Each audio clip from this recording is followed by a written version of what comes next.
हम सब जानते हैं कि वॉरेन बफेट के पास बचपन में बहुत कम पैसे थे और उन्होंने न्यूज़पेपर तक बेचे हैं, लेकिन इसके बावजूद वो आज बिलियनर हैं।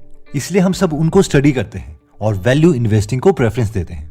लेकिन क्या आपको पता है कि एक और लड़का था जिसने बचपन में न्यूज़पेपर सेल किए थे और ये लड़का भी बहुत सक्सेसफुल हुआ और इस लड़के का नाम था विलियम ओनील। ये भी इन्वेस्टिंग से ही अमीर बने और कुछ भी नया सीखने के लिए इनका एक ही फॉर्मूला था और वो फॉर्मूला था कि पता करो जिस फील्ड में वो अच्छा होना चाहते हैं उस फील्ड में पहले से कौन अच्छा है और उनसे जाके बात करो कि वो डिफरेंट क्या कर रहे हैं और फिर उसी चीज को एग्जैक्टली करने लग जाओ। वैसे हमने भी इसी फिलॉसफी से गीगल एप्लीकेशन पब्लिश की थी जहां पर दुनिया के बेस्ट लोगों के महान आइडियाज हैं।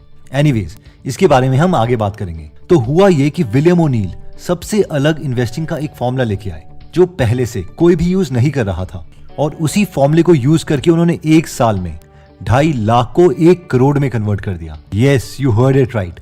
एक साल में पैसों को 40 गुना कर दिया। जो लोग इस नंबर से इंप्रेस नहीं हुए, तो अगर बैंक एफडी की मदद से हमें पैसों को 40 गुना करना हो तो इसके लिए हमें करीबन 60 साल लग जाएंगे। यानी एफडी हम बनाएंगे और पैसे बच्चों के बच्चों को मिलेंगे। एनीवेज, अगर आप भी मेरी तरह क्यूरियस हो तो विलियम ओनील के फॉर्मूले को जल्दी से जानना चाहोगे, तो बेसिकली इन्होंने अपने फॉर्मूले को नाम दिया कैन स्लिम फॉर्मूला, जो कि एक एक्रोनिम है जिसमें सी का मतलब है करंट क्वार्टरली अर्निंग्स। ये पॉइंट कहता है कि जो कंपनी की क्वार्टरली अर्निंग्स है वो पिछले साल के सेम क्वार्टर से कंपेयर करने पर कम से कम 25% से ग्रो होनी चाहिए। तो जिन्हें नहीं पता, हर क्वार्टर में यानी हर 3 महीने के बाद कंपनी अपनी फाइनेंशियल रिपोर्ट्स पब्लिश करती है।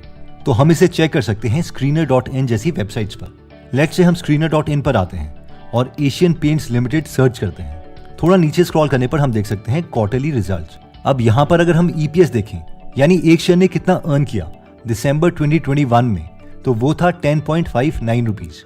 अब इसे हम पिछले साल के सेम क्वार्टर से कंपेयर करेंगे यानी दिसंबर 2020 से, तो इस वक्त इसकी अर्निंग पर शेयर थी 12.91 रुपीज। अब ये नंबर इंक्रीज नहीं हुआ बल्कि उल्टा कम हो गया। इसलिए विलियम ओनील अपने क्राइटेरिया के अकॉर्डिंग इस मूवमेंट पर इस कंपनी में इन्वेस्ट नहीं करते क्योंकि ये पहला स्टेप ही फॉलो नहीं कर पाया, यानी ईपीएस ग्रो नहीं हुआ।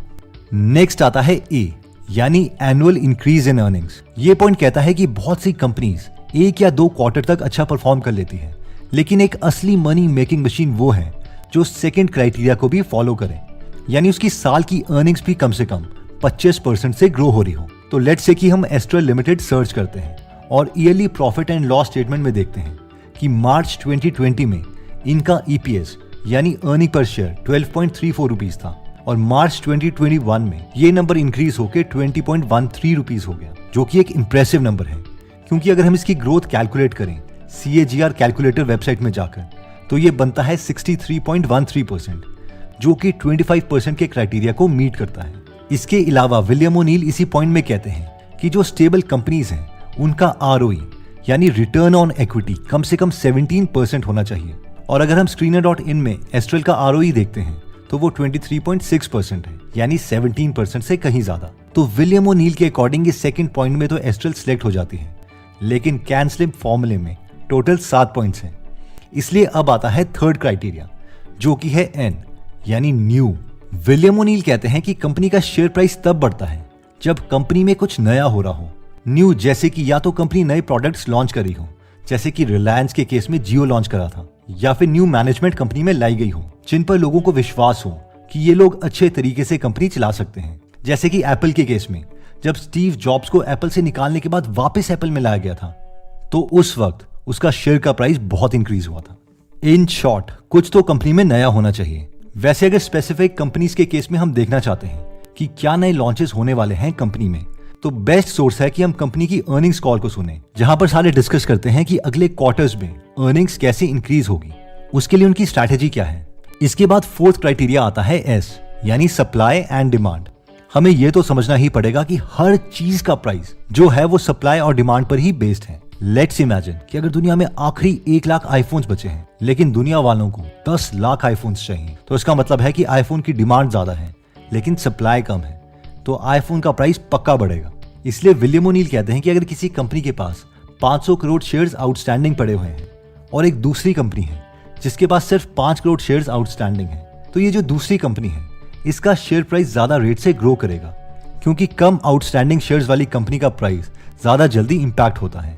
इसके बाद नेक्स्ट क्राइटेरिया आता है एल, यानी लीडर्स और लैगर्ड्स। जिस तरह किसी भी बच्चे की परफॉर्मेंस हम उसके बाकी क्लासमेट्स की परफॉर्मेंस के साथ कंपेयर कर सकते हैं कि वो क्लास में फर्स्ट आया है या फिर 56th पोजीशन में आया है, उसी तरह किसी भी कंपनी को हम उसी की इंडस्ट्री में कंपेयर कर सकते हैं कि वो लीडर है या फिर वो लैगर्ड है। इसके लिए विलियम एक बहुत ही इंटरेस्टिंग एग्जांपल देते हैं कि देखो 1979 से 1980 तक कंप्यूटर कंपनीज के शेयर्स का प्राइस बढ़ रहा था, तो उस वक्त Wang labs, prime computers, data point जैसी कंपनीज का शेयर प्राइस 7 से 8 गुना हो गया, जबकि उस वक्त IBM का शेयर प्राइस हिला तक नहीं। लेकिन 1981 से 1983 में जब दोबारा बुल मार्केट आया, यानी कंप्यूटर की कंपनीज में लोगों को फ्यूचर दिखने लगा, तो IBM के शेयर्स बहुत तेजी से ग्रो करे। और इसका रीजन यही है कि IBM 1979 से 1980 तक एक ज्यादा अच्छी कंपनी नहीं थी, लेकिन 1981 से 1983 में ये एक लीडर थी। अब लीडर का मतलब ये नहीं है कि कंपनी जिसका बहुत फेमस ब्रांड नेम है या जो बड़ी कंपनी है मार्केट कैपिटलाइजेशन की टर्म्स में। इसमें लीडर्स का मतलब है कि अर्निंग्स ग्रोथ इसकी सबसे ज्यादा हो, रिटर्न ऑन इक्विटी ज्यादा हो, और साथ में जो इनके प्रोडक्ट्स हैं वो कस्टमर को पसंद आ रहे हो। इसके बाद नेक्स्ट क्राइटेरिया आता है आई, यानी इंस्टीट्यूशनल स्पॉन्सरशिप। अगेन, अगर हम अभी भी देखें कि शेयर का प्राइस तो तभी बढ़ेगा जब उस शेयर की डिमांड ज्यादा होगी, और जो सबसे बड़ा रीजन है डिमांड बढ़ने का वो है इंस्टीट्यूशनल इन्वेस्टर्स, यानी कोई म्यूचुअल फंड, हेज फंड या इंश्योरेंस कंपनीज अगर किसी कंपनी के शेयर्स खरीद लेती हैं तो इनकी मूव से ही मार्केट एक्टिविटी में इंपैक्ट आ जाता है। तो इस केस में हमें सिर्फ ये नहीं देखना है कि कितने इंस्टीट्यूशनल इन्वेस्टर्स ने कंपनी के शेयर्स ले रखे हैं, बल्कि ये भी देखना है कि क्या टाइम के साथ साथ ज्यादा परसेंटेज शेयर्स के खरीदे जा रहे हैं या नहीं। लेट्स से हम स्क्रीनर में जाके रिलायंस इंडस्ट्री का शेयर होल्डिंग पैटर्न देखते हैं, तो इसमें हमें 4 चीजें नजर आती हैं। पहला है प्रोमोटर्स, यानी ओनर्स के पास कितने शेयर्स हैं।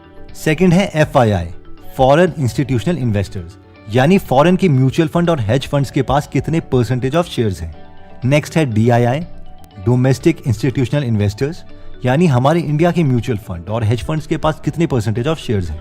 फिर गवर्नमेंट है, और फाइनली हम लोग हैं, यानी पब्लिक के पास कितने शेयर्स हैं। तो रिलायंस के केस में प्रोमोटर्स की शेयर होल्डिंग्स टाइम्स के साथ इंक्रीज हुई है, यानी ओनर्स को विश्वास है कि उनकी कंपनी अच्छा परफॉर्म करेगी, इसलिए उन्होंने अपने शेयर्स खुद खरीद लिए। इसके अलावा फॉरेन इंस्टीट्यूशन की शेयर होल्डिंग ऑलमोस्ट सेम ही है और डोमेस्टिक इंस्टीट्यूशंस की थोड़ी इंक्रीज हुई है। इन शॉर्ट इस पर्टिकुलर केस में डेटा उतना क्लियर नहीं है। इसका रीजन ये भी है कि कंपनी बहुत बड़ी हो चुकी है, और नई कंपनीज के केस में हम एक्सपेक्ट कर सकते हैं कि डेटा ज्यादा क्लियर हो। नेक्स्ट आता है M, यानी मार्केट डायरेक्शन। विलियम कहते हैं कि अगर पिछले 6 के 6 पॉइंट्स में हम ठीक भी हो जाएं, लेकिन अगर इस पॉइंट में हम गलत हो जाते हैं कि मार्केट का ओवरऑल मूड कैसा है, तो मोस्ट प्रोबेबली हम पैसा लूज करेंगे ही करेंगे। क्योंकि अगर हम कोरोना वायरस के टाइम में भी देखें, जब मार्केट पैनिक में थी और सब शेयर सेल कर रहे थे, तो उस वक्त अगर किसी कंपनी को लेके हमारे पिछले 6 क्राइटेरिया ठीक भी होते, लेकिन ये 7वां क्राइटेरिया फेल हो जाता, तो हमारी ओवरऑल परफॉर्मेंस बुरी ही होनी थी। अब एक और बहुत ही इंटरेस्टिंग बात जो विलियम कहते हैं कि किसी की भी मत सुनो कि तुम मार्केट को टाइम नहीं कर सकते। इन लोगों से खुद मार्केट टाइम नहीं हुई है, इसलिए ये सोचते हैं कि ये किया ही नहीं जा सकता। अब सारे वैल्यू इन्वेस्टर्स इस बात से अग्री नहीं करेंगे, लेकिन ट्रेडर्स आई थिंक एक्सेप्ट कर लेंगे। एनीवेज, अब मार्केट का ट्रेंड अपवर्ड है या डाउनवर्ड, ये हम पता कर सकते हैं निफ्टी की ओवरऑल परफॉर्मेंस को देखकर कि ये बुलिश है या फिर बियरिश। तो इन 7 क्राइटेरिया में बेसिकली विलियम और नील ने दोनों फंडामेंटल और टेक्निकल एनालिसिस को कंबाइन किया है, यानी एक्चुअल में कंपनी अच्छा परफॉर्म कर रही है या नहीं, और साथ में ये भी देखा है कि लोगों के इमोशंस का फायदा कैसे उठाया जा सके। तो ये 7 क्राइटेरिया हम एक एक्रोनिम से याद कर सकते हैं, जिन्हें कहा गया है कैन स्लिम फॉर्मूला, जिसमें C था करंट क्वार्टरली अर्निंग्स, यानी ये देखो कि कंपनी इस क्वार्टर की अर्निंग्स पिछले साल के सेम क्वार्टर के कंपैरेटिवली कम से कम 25% से ग्रो कर रही हो। नेक्स्ट था A, यानी एनुअल अर्निंग्स। अगेन इस साल की EPS को पिछले साल की EPS से कंपेयर करो कि वो इंक्रीज हो रही है या नहीं, और वो भी कम से कम 25% से हो। और साथ में ROE, यानी रिटर्न ऑन इक्विटी देखो कि वो कम से कम 17% हो। N का मतलब था न्यू, यानी अगर कंपनी में न्यू मैनेजमेंट आई है या कंपनी को नया प्रोडक्ट लॉन्च कर रही है तो उसका प्राइस इंक्रीज होने के पूरे चांसेस हैं। नेक्स्ट था S, यानी सप्लाई और डिमांड, जिसमें हमने देखा था कि जिस कंपनी के आउटस्टैंडिंग शेयर्स कम होंगे उसका प्राइस इंक्रीज करने के ज्यादा चांसेस हैं। नेक्स्ट था L, यानी लीडर्स और लैगर्ड, यानी हमें यह देखना होगा कि जिन कंपनीज में हम इन्वेस्ट करने जा रहे हैं वो उस इंडस्ट्री में लीडर है या लैगर्ड है, यानी टॉप 3 पोजीशन में अगर वो कंपनी होगी तो उसका प्राइस इंक्रीज होने के ज्यादा चांसेस हैं। नेक्स्ट था I, इंस्टीट्यूशनल इन्वेस्टर्स, यानी अगर कोई म्यूचुअल फंड या हेज फंड भी उस कंपनी के शेयर्स को खरीद रहा है तो पक्का इससे उसके प्राइस इंक्रीज होंगे। Again supply and demand principle. M से था मार्केट ट्रेंड, यानी अगर ओवरऑल लोग डिप्रेस्ड हैं और शेयर्स बेच रहे हैं तो शेयर्स का प्राइस कम ही होगा, चाहे फिर कंपनी कितना भी अच्छा परफॉर्म क्यों ना कर रही हो। इसलिए सबसे अच्छा टाइम इन्वेस्ट करने का तभी है जब ओवरऑल मार्केट बुलिश हो, यानी इंक्रीज हो रही हो। अब मेरे पर्सनल ओपिनियन में ये स्ट्रैटेजी उन लोगों के लिए ज्यादा फायदेमंद होगी जो लॉन्ग टर्म इन्वेस्टर्स नहीं हैं, क्योंकि लॉन्ग टर्म इन्वेस्टर्स तो तभी खरीदना पसंद करते हैं जब मार्केट बियरिश हो और अच्छी कंपनीज भी कम दाम में मिल रही हो। 2 बुक्स जो मैं रेकमेंड करता हूं इन्वेस्टिंग के लिए, वो है little book on common sense investing और one up on the wall street. और ये दोनों बुक आप गीगल एप्लीकेशन में फ्री में सुन सकते हैं, जहां पर 1000 से ज्यादा बुक समरीज हिंदी में अवेलेबल है। और रिसेंटली हमने एक डिजिटल मार्केटिंग कॉपीराइटिंग का कोर्स भी लॉन्च किया है, तो अगर आप इसमें इंटरेस्टेड हैं तो इन दोनों का लिंक मैं डिस्क्रिप्शन और फर्स्ट कमेंट में दे दूंगा। एनीवेज दोस्तों, अगर आप ऐसे नॉलेजेबल वीडियोस मिस नहीं करना चाहते तो सब्सक्राइब करने के बाद बेल का बटन दबाना मत भूलिएगा। आप कमेंट करके ये भी बता सकते हैं कि आप नेक्स्ट वीडियो किस टॉपिक पर चाहते हैं। जल्दी हम आपसे दोबारा मिलेंगे। जय हिंद।